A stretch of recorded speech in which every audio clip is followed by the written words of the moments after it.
Assalamualaikum warahmatullahi wabarakatuh. Baiklah, pada hari ini kita kembali eh, menyajikan penjelasan mengenai gambar teknik 2 jurusan Teknik Sipil Politeknik Negeri Padang. Pada kali ini pembahasannya yaitu mengenai gambar gedung, ya, gambar gedung. Yang mana di sini gambar gedung sangat berbeda sekali dengan gambar rumah sederhana, ya, karena ada beberapa komponen struktur yang sudah uh, tergolong kepada bangunan yang harus direncanakan dengan baik atau bisa disebut dengan engineer building. Jadi sudah melakukan yang namanya rekayasa daripada perhitungan struktur.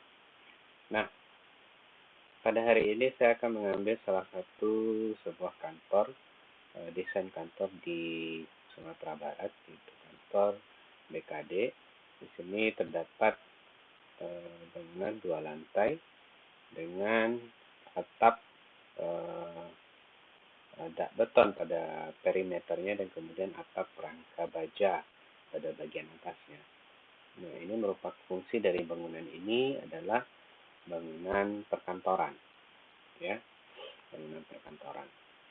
Nah, jika kita lihat dari tampaknya, ini bangunan ini memiliki struktur 2 lantai dengan konstruksi beton bertulang. Nah, kita lihat pada bagian samping, di sini terdapat koridor dengan arsitektur Minangkabau, dan pada bagian main buildingnya atau bagian bangunan utamanya ini terdapat lantai bangunan utama dan bagian yang di belakang sedikit menjorok, ya. Ini merupakan fungsinya ini sebagai toilet atau apa yang berfungsi sebagai pantry dan sebagainya. Main building, kemudian ini fasilitas umum, kemudian bagian depan. Jadi ada 3 bagian utama dari gedung ini. Sedangkan pada bagian samping itu bisa kita lihat ada tangga, ya, tangga yang berada di luar, ya, sebagai mungkin saja ini adalah sebagai tangga darurat dari gedung yang direncanakan. Nah, pada bagian tampak samping kiri itu tipikal dengan tampak samping kanan. Kemudian di sini pada bagian belakang ini hanya cuma memiliki 1 pintu akses, pintu ke belakang. Jadi ada 4 akses, kiri, kanan, dan depan. Nah, jika kita melihat dari potongan gambar rumah sederhana, rumah bangunan gedung ini simetris, ya, simetris kiri dan kanan, tidak banyak perbedaan, ya. Jadi antara kiri dan kanan ini cukup simetris, dan bangunan ini memiliki bentang memanjang yaitu sekitar 34 meter dengan tinggi lebih kurang 1012 meter, ya, dengan tinggi per lantai itu kira-kira mungkin bisa kita lihat di sini. Tinggi per lantai itu ada sekitar 4 meter. Ya, 4 meter. Nah, pondasi yang digunakan pada bangunan ini adalah pondasi kelapa. Ya, pondasi kelapa dengan kedalaman sekitar, bisa kita lihat itu kedalaman sekitar 2 meter kedalaman tanah, ya. Dengan lebar pondasi kelapa ini sekitar 150 cm atau sekitar 1,5 meter. Bangunan ini memiliki elevasi dari lantai atau dari parkiran itu sekitar 6 cm, ya, 6 cm. 60 cm, ya, 60 cm. Dengan elevasi yang utamanya itu berada pada teras, ya, berada pada lantai gedung, ya, main building. Nah, ini adalah bagian potongan yang dimana di sini terdapat main hall. Jadi pada bagian tengah gedung ini terdapat ruangan yang cukup luas, ya, terdapat void yang cukup luas, dan sini ada tangga utama yang menghubungkan dengan lantai 2. Nah, pada bagian atap mungkin bisa kita lihat ya. Ini menggunakan konstruksi baja, ya. Ya, baja yang digunakan ini menggunakan konstruksi baja IWF, ya, baja WF. Kemudian digabungkan dengan boardingnya itu menggunakan baja kanal. Kemudian pada bagian atasnya menggunakan kasau, rem, dan genteng metal. Nah, sedangkan pada bagian perimeternya ini menggunakan dak beton, ya, dak beton. Dan pada bagian plafon itu menggunakan plafon gipsum. Mungkin tinggi bangunan itu ada sekitar 4 meter, tapi yang digunakan untuk efektif space ruangan atau clearance daripada ruangannya itu hanya sekitar 2,6 meter. Nah, ini bagian potongan memanjang. Coba kita lihat pada potongan bentang. Nah, di sini bisa kita lihat cut off, ya, daripada bangunannya. Di mana ini di sini terdapat koridor dengan menggunakan gonjong dengan konstruksi baja. Ya, gonjong ini menggunakan konstruksi baja. Mungkin untuk konstruksi kuda-kudanya itu adalah baja, sedangkan pada bagian atasnya ini menggunakan kayu, aluminium atau kayu. Ya. Ya, di sini menggunakan plafon gipsum dan elevasi dari muka tanah. Ya, dari muka tanah itu ada sekitar perbedaannya itu ada sekitar luas 1,5 cm, sedangkan perbedaan dari lantai utama itu ada sekitar 45 cm. Ya. Nah, ini bentuk samping kiri, di mana pada bagian yang saya tandai ini terdapat tangga utama. Ya. Jadi yang merupakan void itu hanya daerah tangga, sedangkan daerah koridor itu masih tetap menggunakan plat lantai. Nah, di sini bisa kita lihat, terutama untuk bagian yang terpotong. Nah, dalam menggambar suatu bangunan, yang perlu kalian perhatikan adalah mana bagian yang terpotong, mana yang tidak. Ya.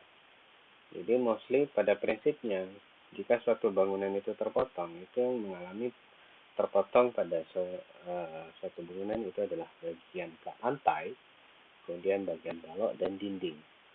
Nah, kolom itu sangat jarang sekali untuk mengalami potong. Jadi penempatan garis potong itu biasanya digunakan untuk plat lantai, dinding, kemudian kolom. Nah, yang perlu kalian perhatikan adalah bagian kolom, bagian balok, ya.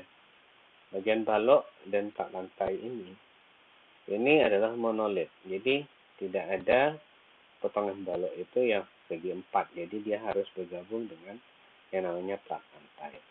Jadi ketika menggambar balok, itu bukan satu komponen balok itu dipotong mengenai segi 4, tapi dia akan menyatu dengan plat lantai.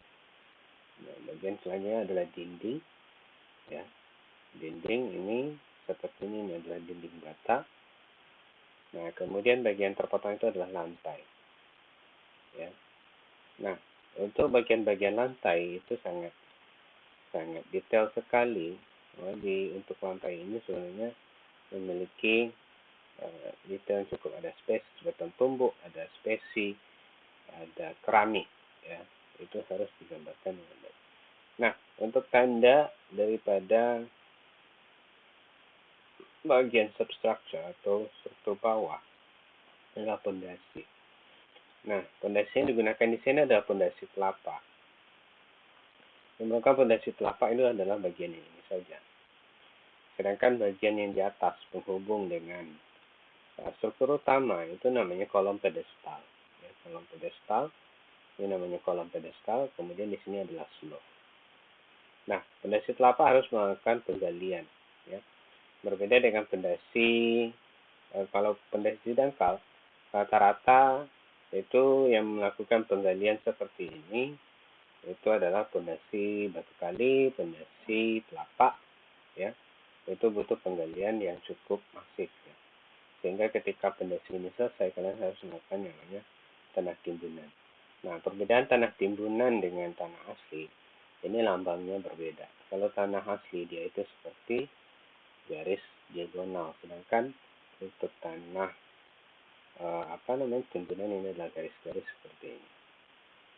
Nah, pondasi telapa ini adalah termasuk pondasi yang merupakan pondasi dangkal.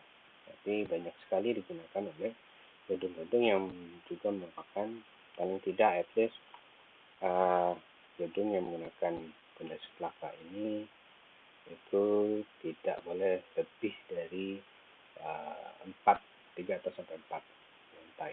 Itu tergantung dari jenis tanah. Kalau seandainya jenis tanah yang didapatkan untuk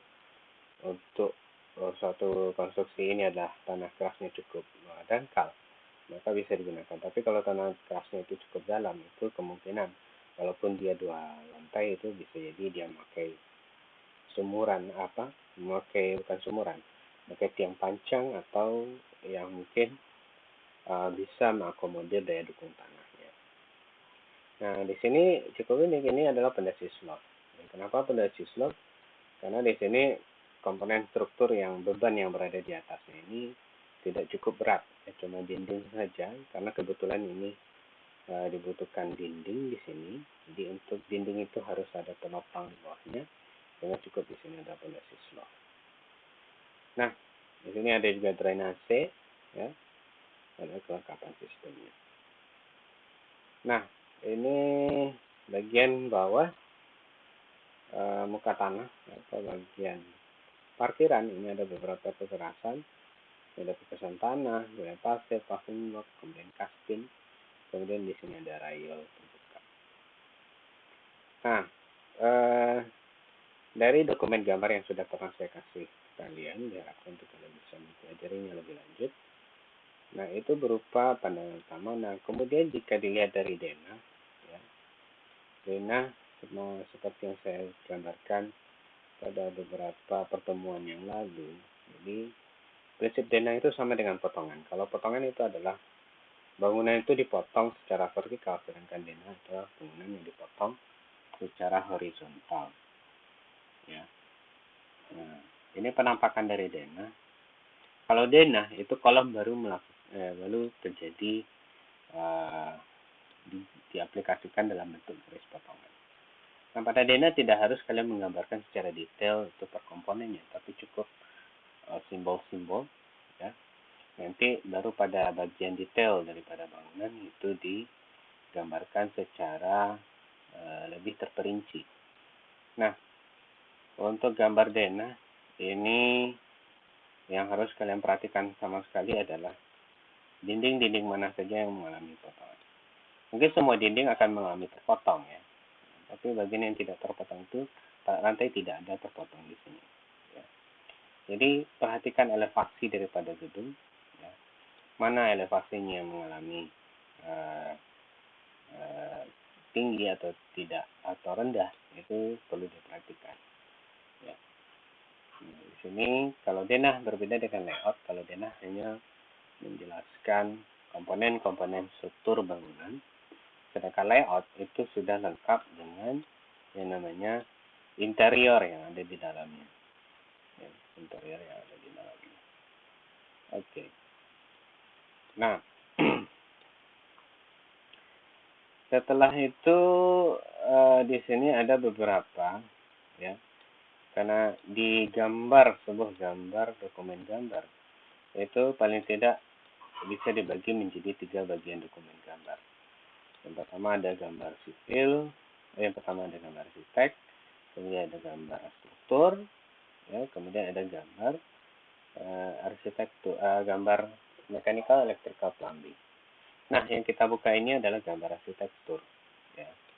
Jadi ketika suatu owner atau konsultan perencana itu akan membuat gambar ini terlebih dahulu sebelum dilakukan yang namanya detail engineering design yang dilakukan oleh para ahli di bidang struktur, geoteknik, elektro, teknik mesin untuk kelengkapan supporting equipment, supporting facilities untuk sebuah gedung. Nah, ini akan jadi basic bagi mereka untuk menghitung seperti apa detail engineering desainnya, seperti apa kebutuhan untuk di konstruksinya nanti sehingga bangunan itu dapat berfungsi dengan baik. Nah, ini adalah gambar struktur. Itu kita lihat lagi dari gambar struktur.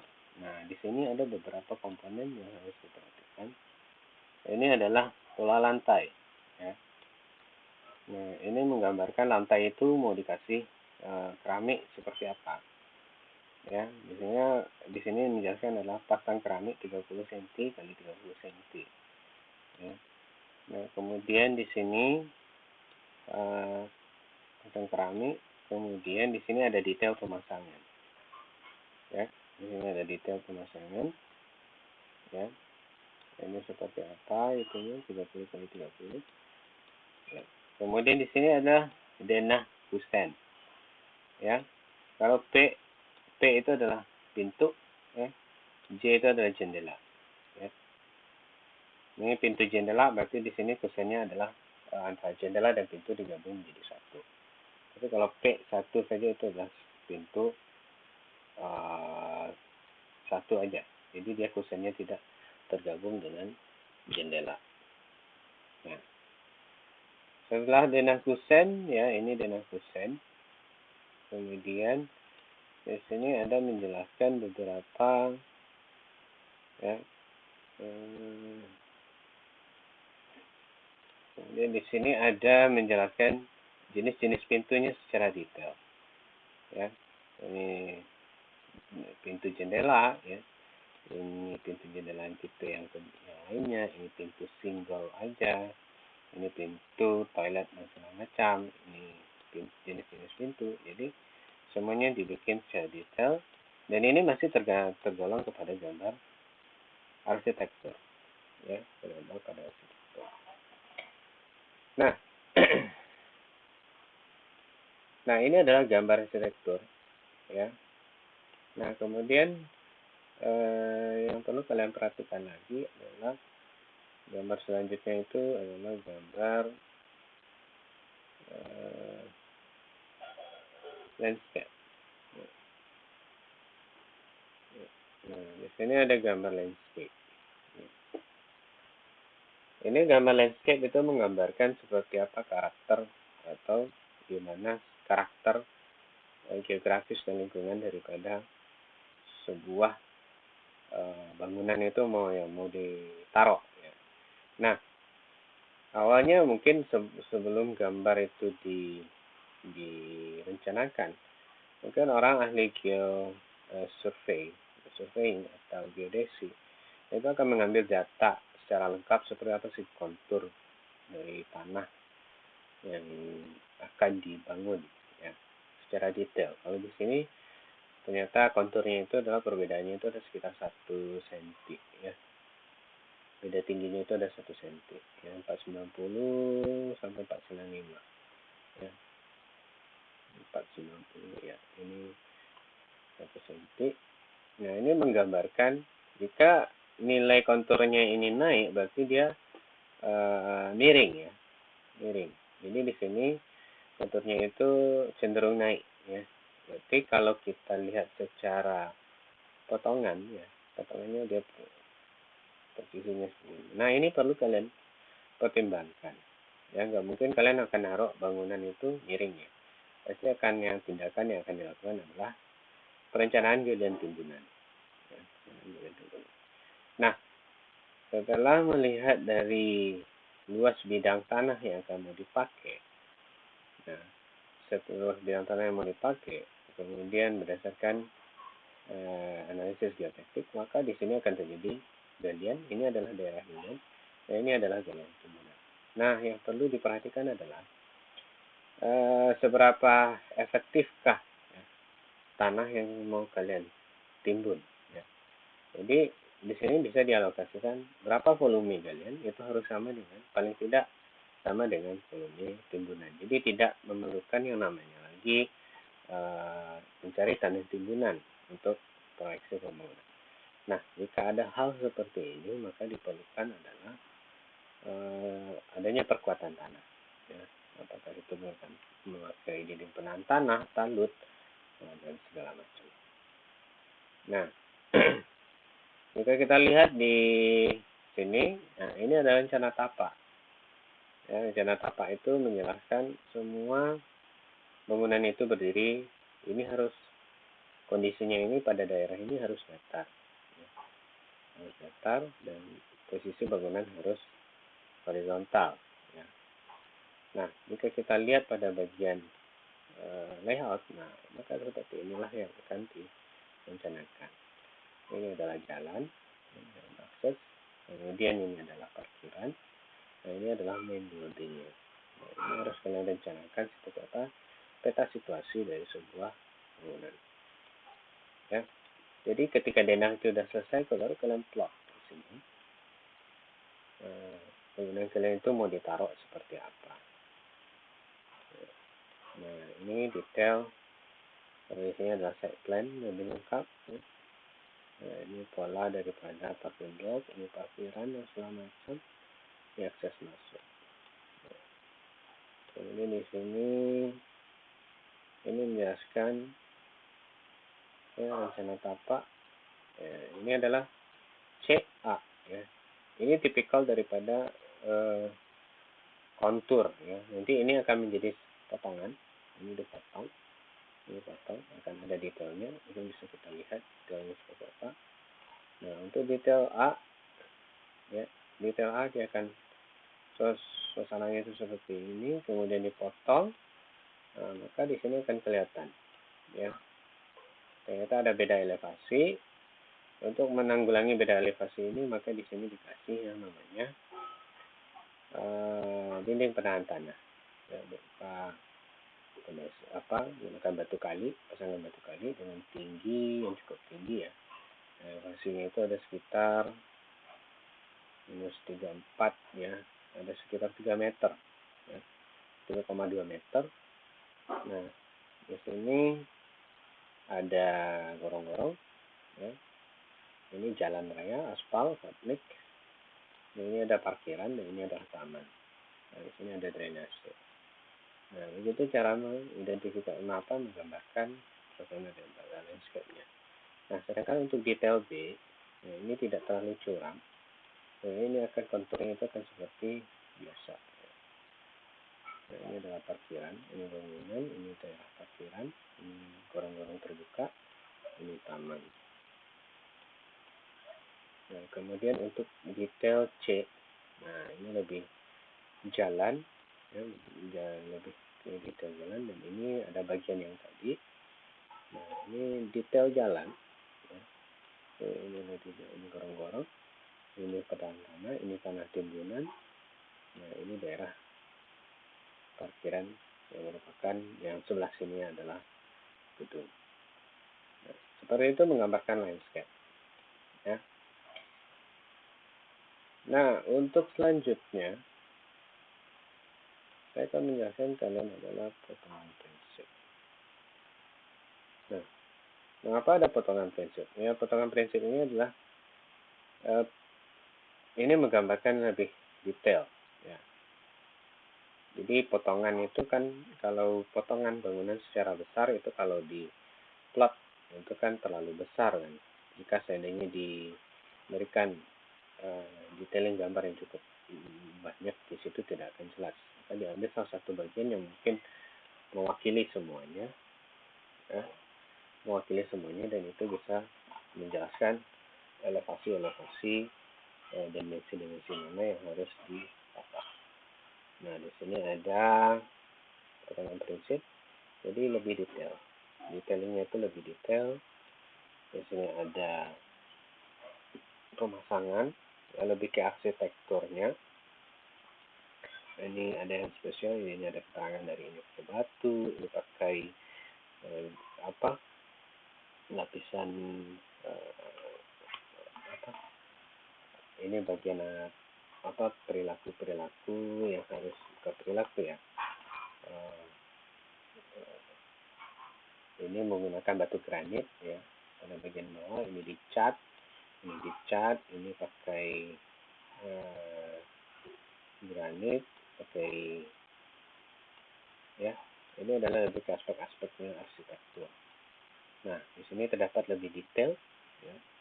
Detail ukuran, kemudian elevasinya lebih detail, kemudian di sini keterangannya itu lebih detail ya.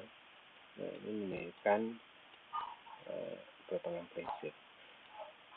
Nah, di sini juga ada potongan denah.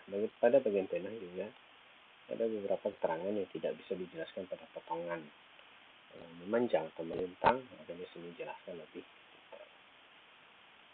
Itu juga pada bagian koridor, itu lebih ke arsitekturnya cukup lebih detail karena menggunakan gonjong, jadi digambarkan lebih detail, ya, karena di denah tidak bisa dijelaskan lebih lanjut, maka di sini didetailkan lebih lanjut. Ya, contoh gonjong, ya, ada perlakuan-perlakuan, ya, bukan perilaku-perilaku, ya, perlakuan-perlakuan harus dikerjakan dalam suatu gedung. Nah, setelah kita melaksanakan yang namanya potongan prinsip, kita akan coba ke struktur.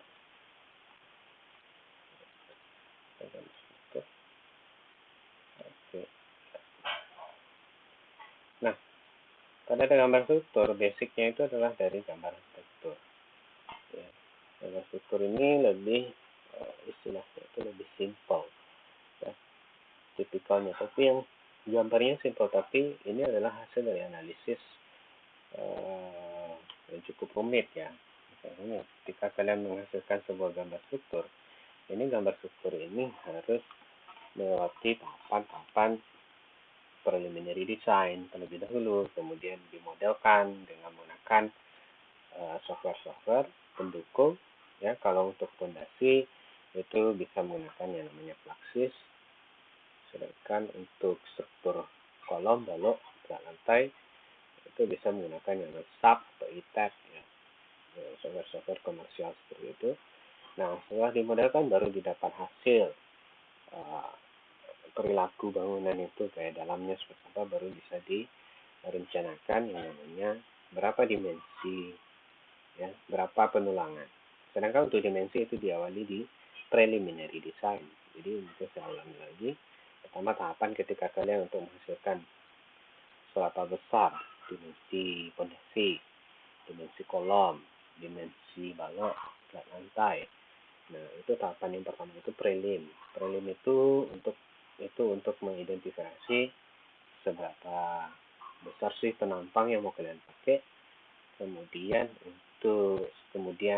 sudah di prelim dengan ketentuan peraturan bangunan yang ada, kemudian dilakukan yang namanya analisa pembebanan. Analisa pembebanan. Setelah dilakukan analisa pembebanan, itu dikaji beban apa yang akan ditopang oleh bangunan itu, termasuk berat sendirinya, itu berat kolom, balok, fondasi dan segala macamnya, gitu ya, serta atribut-atribut seperti dinding, atap, ya, dan kusen. Juga ada beban orang di atasnya, serta beban bergerak di atasnya, furniture segala macam, mesin, ya, mesin kalau ada genset, ada AC itu dihitung. Dan beban angin, ban hujan. Setelah dihitung semuanya, baru kemudian dimodelkan secara lebih lanjut di software perhitungan struktur. Nah, setelah dimasukkan dalam software, maka diperolehlah perilaku struktur. Ya, struktur berupa gaya dalam yang mungkin bisa digunakan untuk perencanaan penulangan. Nah, maka setelah keluar hasil penulangan, maka muncullah baru bisa dieksekusi yang namanya gambar struktur. Nah, gambar struktur ini hanya bisa dilakukan oleh orang sipil, ya, orang sipil, karena mereka tahu berapa besar kapasitas bagian-bagian elemen struktur yang mau direncanakan. Nah, ini pada bagian ini yang pertama ada gambar denah, sama halnya dengan denah bangunan. Jadi struktur itu harus memiliki denah terlebih dahulu. Di sini ada denah fondasi. Nah, karena fondasi yang dipakai itu adalah fondasi lapak, maka di sini bentuk denah fondasi lapak itu kalau dilihat dari atas dia akan seperti segi empat. Nah, pada denah kalian tidak harus menjelaskan yang namanya ini ukuran telapak berapa, ukuran tulangnya berapa, cukup dikasih simbol saja, ya, berapa ukuran. Nah, kemudian dikasih kode P1, P1. Di sini ada P2. Kenapa ada perbedaan jenis fondasi? Nah, di sini tergantung daripada seberapa besar beban yang akan diakomodir pondasi itu untuk beban-beban di atasnya. Ya. Nah, itu yang menyebabkan kenapa pondasi ini tidak bisa disamaratakan. Tapi ketika kalian praproyek, kalian akan menghitung struktur ini, itu tidak boleh mengambil suatu komponen struktur dan itu disamaratakan. Nah, jadi disinilah pekerjaan kalian yang membedakan kalian dengan tukang biasa dengan ahli, ya, teknik sipil, ya. Itu mereka tahu cara merencanakan bangunan itu secara efektif dan ekonomis. Nah, jika seandainya suatu bagian bangunan itu tidak memerlukan pondasi yang cukup besar, ya janganlah dikasih pondasi yang cukup besar. Cukup seberapa besar dia bisa mengakomodir. Nah, kenapa pada bagian tengah ini pondasinya itu kecil? Ya karena di sini bebannya itu tidak terlalu besar. Ya, yang ada cuma ban tangga, kemudian di sini tidak ada ruangan. Di sini cuma void. Maka tidak perlu yang namanya pondasi yang cukup besar. Nah, kemudian ada tadi beberapa yang saya anggapkan ada pondasi slope. Nah, ini adalah pondasi slope.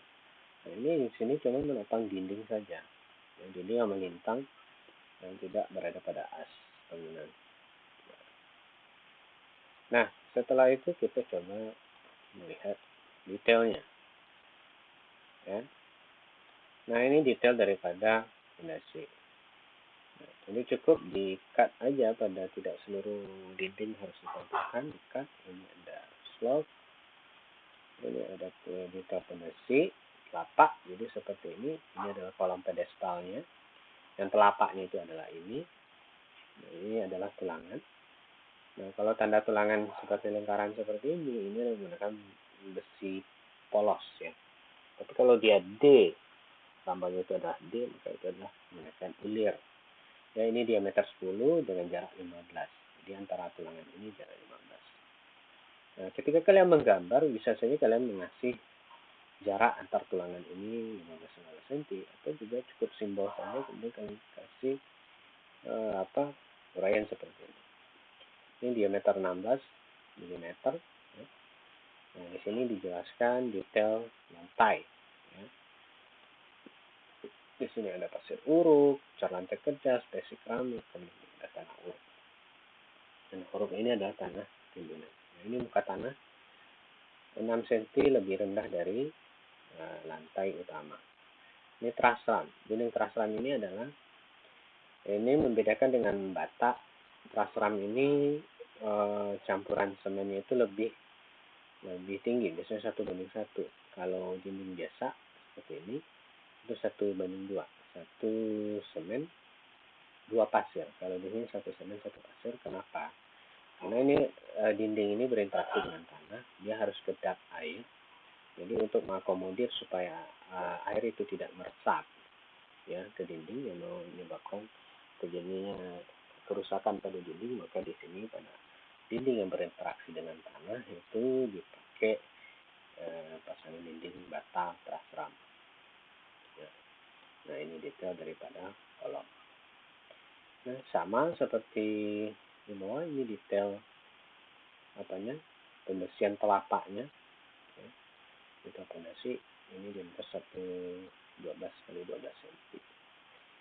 Nah, setelah kita membahas yang namanya detail pondasi, sekarang kita naik sekitar beberapa meter di atas pondasi, itu namanya slope dan kolom lantai 1. Sama halnya dengan pondasi, di sini juga terdapat denah, ya, ada slope, ada kolom. Slope dilambangkan dengan S, kolom dilambangkan dengan K. Ya. Nah, ukuran kolom itu juga tidak sama sesuai dengan kebutuhan beban yang akan ditopang oleh di bagian-bagian bangunan ini. Maka slope juga seperti itu. Ya. Slope-nya tidak harus sama semuanya, tapi harus menyesuaikan, ya, seberapa ekonomis. Memang agak sedikit rumit, tapi ini bisa dilakukan kalkulasi, ya, dengan menggunakan Excel itu gampang. Ya. Nah, di sini juga terdapat. Nah, ini nanti kode-kode ini akan dijelaskan dalam bentuk matriks secara disusun rapi. Jadi tidak harus dijelaskan pada bagian ini harus dimensinya berapa, tapi kalian cukup memberikan kode, dan kemudian nanti detail penampang itu akan dijelaskan dalam bentuk matriks. Nah, itu untuk satu tingkat ke atasnya, ini lantai 2, ya sama. Ini balok, ini sudah ada ring balok ya, karena di sini sudah ending daripada struktur koridornya itu sudah habis, maka itu dinamakannya ring balok ya. Nah, ini yang saya maksud dengan void. Jadi di sini itu ada ruang kosong yang tidak ada lantainya, karena di sini ada akses tangga ya, di sini akses tangga. Nah, sampai di atasnya itu sudah ring balok ya. Kenapa pada bagian ini terdapat ring balok? Sebenarnya di sini harus ada void ya. Karena ada beberapa bangunan dari perimeter gedung ini menggunakan plat, kemudian di sini ada void. Nah, seperti ini ya. Ini dak beton, ini ada ring balok. Nah, dari gambar struktur ini, dari kode-kode yang tadi yang kalian perhatikan, maka di sini bisa kalian, ini kolom tipe K5 aksen K6. Nah, di sini dijelaskan secara terperinci. Nah, coba kita ambil dari kolom K5. Ya, pada kolom K5 di sini geometri kolom ini kalian harus menambahkan gambar penampang itu seperti apa. Di sini ada dimensi ukuran 30 x 30 cm. Kemudian di sini ada tulangan pokok. Tulangan pokok itu adalah tulangan utama, ya. Tulangan utama yang terpotong, yang ada bulat-bulatan kecil itu adalah tulangan pokok. Itu menggunakan tulangan sekitar 8 mili, ya. 8 mili dengan banyak ya 8 buah ya, 8 buah dengan diameter 16 mili, diameter 16 ya. Kemudian sengkang. Nah, jadi pada kolom itu jika dia pada posisi vertikal, pada seperempat dari bawah kolom itu menggunakan sengkang diameter 8 dengan jarak 10, pada diameter pada bagian setengah setelah seperempat L itu menggunakan sengkang diameter 8 tapi jarak 15 cm. Kemudian pada bagian ujung atas, seperempat pada bagian ujung atas itu dia menggunakan diameter 8 dengan jarak sengkang 10 cm. Nah, begitu juga dengan yang lainnya. Ya. Nah, ini kolom. Ya. Sedangkan untuk ini balok, ya, sama. Ini detail balok. Tapi balok itu dibagi menjadi 4 bagian. Ya. Karena ada daerah tumpuan, daerah lapangan, dan tumpuan kiri. Nah, untuk tumpuan ini biasanya seperempat dari bentang kiri kanan. Ya. Jadi jika seandainya satu bentang itu adalah L, maka tumpuan itu diambil seperempat L. Ya. Nah, di sini terdapat detailnya, detail gambar. Ini dimensinya 30, 40. Nah, ini ada tulangan atas, ini tulangan atas, ini tulangan atas. Kemudian tulangan samping, ini tulangan samping. Ini tulangan bawah. Nah, ini mengindikasikan seberapa banyak tulangan atas, samping, bawah. Kenapa ada tulangan atas, samping, bawah? Atas ini digunakan untuk tarik, sedangkan bagian bawah, tulangan bawah itu juga untuk tarik. Nah, ada bagian tertekan, ada bagian tarik. Kenapa banyak tulangan pada bagian tumpuan kanan? Ya, tumpuan kiri juga banyak tulangan. Nah, itu karena adanya daerah tarik pada balok. Sedangkan pada lapangan, kenapa pada bagian bawahnya ini banyak tulangan? Itu karena bagian yang tertarik itu adalah pada sekat bawah. Nah, ini akan kalian pelajari lebih lanjut untuk di struktur beton. Ya, mungkin di mekanika teknik sudah diajarkan, kemudian sudah diajarkan nanti di bagian struktur beton kalian akan diajarkan bagaimana perilaku daripada balok diberi beban, ya, diberi beban. Nah, ini untuk sengkang. Sengkang adalah bagian yang ini, ya, yang melingkar seperti ini, yang selubung, ya, yang mengikat tulangan utama ini, yaitu diameternya 10 dengan jarak 10. Ini yang pemasangannya itu seperti ini. Nah, itu untuk detail daripada balok. Ini ada balok T5, balok BB, balok bordas. Nah, itu dijelaskan di sini. Setelah itu, di sini adalah plat lantai. Ya. Nah, di sini plat lantai itu menggunakan plat lantai itu menggunakan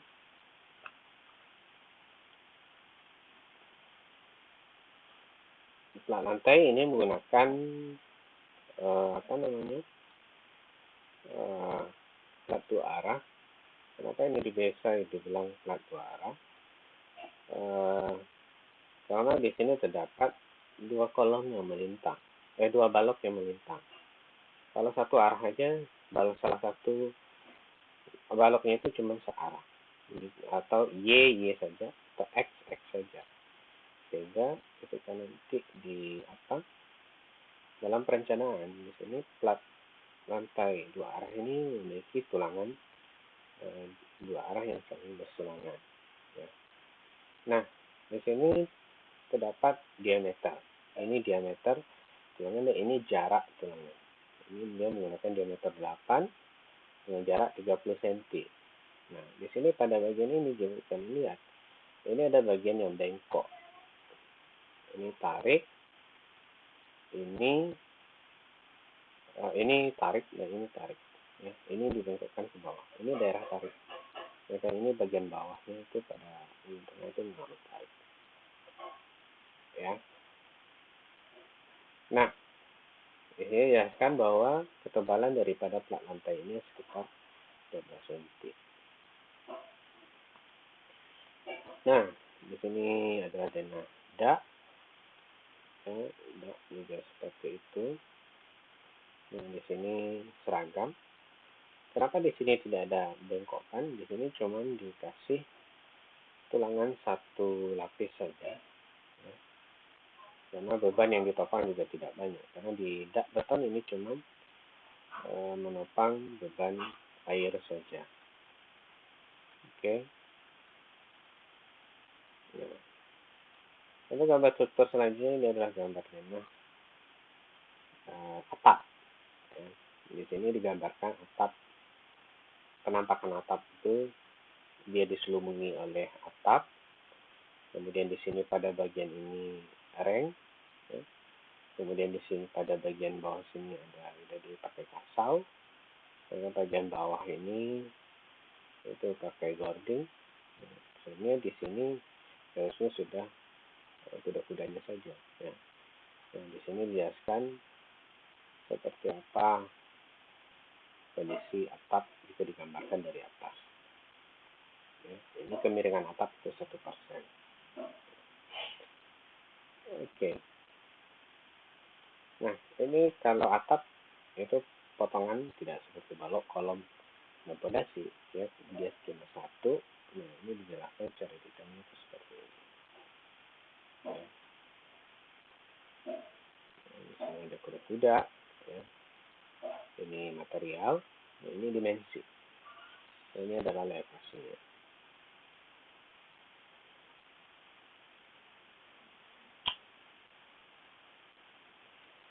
Ya, ini seperti ini.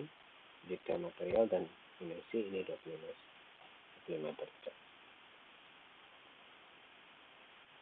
Oke, ini adalah atap gonjong. Ya, biasanya kalau atap gonjong ini sedikit lebih spesifik. Ya. Karena di sini untuk detail sambungan itu belum tergambar dengan jelas. Ya, biasanya ini order ya, by order untuk melakukannya yang jelas. Orang akan memberikan tingginya segini, lebarnya segini. Nanti akan ada disubkontraktorkannya bangunan gonjong ini. Nah, ini detail tangga. Ya, ini tangga utama. Ini tangga utama. Nah, ini denah tangga. Berapa buah anak tangga, mana naik dan mana turun. Kemudian nanti akan dipotong. Nah, pada bagian tangga ini cukup pondasinya itu adalah slope. Nah, ini bagian outlet, entree dan outlet. Ya. Di sini outletnya itu ada sekitar 17,39 ya. 17,39 kalau ukurannya untuk tukang itu agak sedikit ribet. Biasanya orang kalau lebih suka dimensinya ini bulat kan. Untuk naiknya itu 17,39, untuk datarnya itu 30 cm. Nah, cara menghitung anak tangga nanti itu berdasarkan seberapa besar lebar, ya, panjang, kemudian tinggi. Nah, untuk untread itu ketinggiannya itu tidak boleh lebih dari 20 sampai 25. Sedangkan off-tread ya, atau bagian mendatar, nah itu tidak boleh lebih dari 25 sampai 30. Ya, kenapa? Itu berdasarkan daya angkat kaki. Itu yang pertama, seberapa tinggi orang nyaman angkat kaki, kemudian bagian untread, bagian mendatar, itu seberapa besar telapak kaki orang. Ya, mungkin secara lebih besar, ini telapak kaki orang yang paling besar sekali ya, 30. Nah, di sini tebal plat tangga 20 cm sama dengan tebal plat lantai. Kemudian di sini ada detail tulangan. Oke, ini tangga. Tipe tangga ada macam-macam. Ada siku, ada yang saling sejajar. Nah, ini sejajar. Kalau yang seperti ini adalah siku. Oke, ini naik pada bagian ini naik, kemudian bagian ini dijelaskan oleh gambar ini, kemudian pada yang kecil ini dijelaskan oleh ini. Oke, kemudian kita akan coba lihat lagi rencana dinding. Rencana dinding sama dengan denah. Ya. Ini sama dengan denah. Ya. Ini cuma menjelaskan komponen-komponen dinding itu apa. Ya, ada yang bagian partisi, ada yang merupakan dinding bata. Ya, membedakannya cuma itu saja. Kemudian kita lihat di mekanikal, ini lebih sedikit lebih rumit ya. Untuk mekanikal itu pertama kali dijelaskan ini mengenai lampu ya.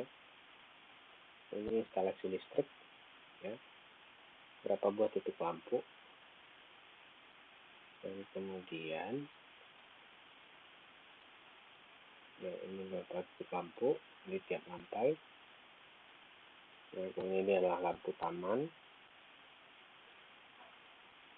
Ini adalah kebutuhan lampu ya, lampu dan kabel ya, yang ini mengerti cuma orang listrik. Nah, yang bikin ini juga orang teknik elektro ya, instalasinya itu seperti apa. Jadi kalian yang sipil tidak bisa melakukan ini dengan secara sembarangan. Kemudian ini adalah instalasi telepon. Mungkin kalau sekarang tidak ada lagi instalasi telepon, tapi untuk interphone mungkin bisa. Untuk internet mungkin sekarang ya, kabel internet, wireless, LAN. Ya, ini di sini menjelaskan spot-spot wifi, mungkin spot-spot kabel internet ya. Di sini ada tablet sentralnya, dalam telekomunikasi. Kemudian di sini ada animasi lantai 1, lantai 2. Nah, ini contoh jaringan ya, ini contoh elektro arus lemah ya. Yang tadi arus kuat. Nah, ini plumbing ya. Nah, ini plumbing. Nah, ini dikaji oleh orang teknik lingkungan. Nah, ini plumbing. Ini ada box control. Box control ini adalah untuk gunanya adalah menampung air hujan yang menjadi reservoir. Nah, di sini detail daripada ini penangkal petir. Penangkal petir ya. Nah, kemudian di sini adalah apar, sistem pemadam kebakaran, di mana apar ini mau ditaruh ya. Ya. Jadi di sini pemadam kebakaran itu cukup menggunakan tabung apar saja, tidak menggunakan sprinkler. Ini penjelasan daripada ini rough brain. Jadi di sini ada pipa yang masuk melalui kolom untuk drainase daripada tampungan air yang berasal dari dak atap. Nah, sebenarnya tidak bagus secara struktur, ini tidak bagus. Jika nanti terjadi kebocoran yang akan merusak struktur daripada kolom. Nah, bagusnya itu dia harus extension yang biasanya berada di luar.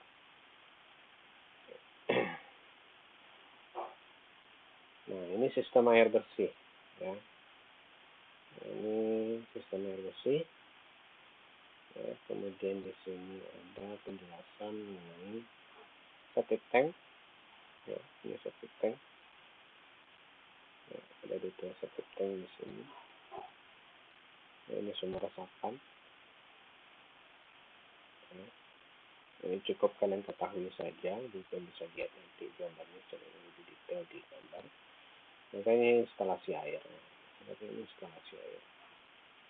Ya, mana air kotor, mana air pembuangan, itu dijelaskan lebih lengkap ya sini, karena ini termasuk efektivitas penggunaan material pipa, kemudian tekanan air, ya, kemudian distribusi air itu harus merata di semua gedung. Oke, ini riol, ya, keliling. Riol itu disebut bandar.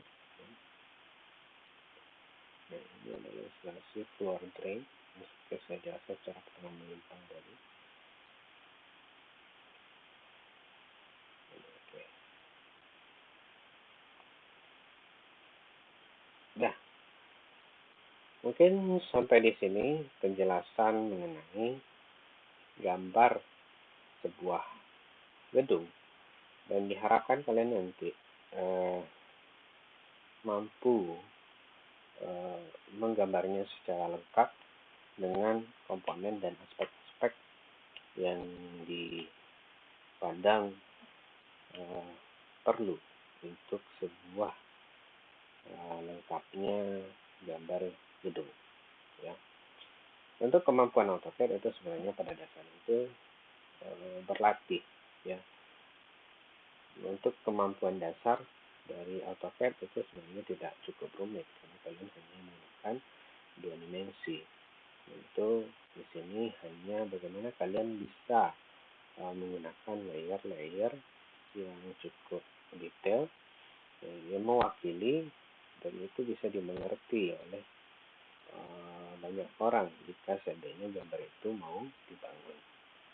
Nah, paling terutama sekali adalah nanti gambar ini sebenarnya baru bisa dihasilkan itu dari hasil analisis struktur, hasil perhitungan.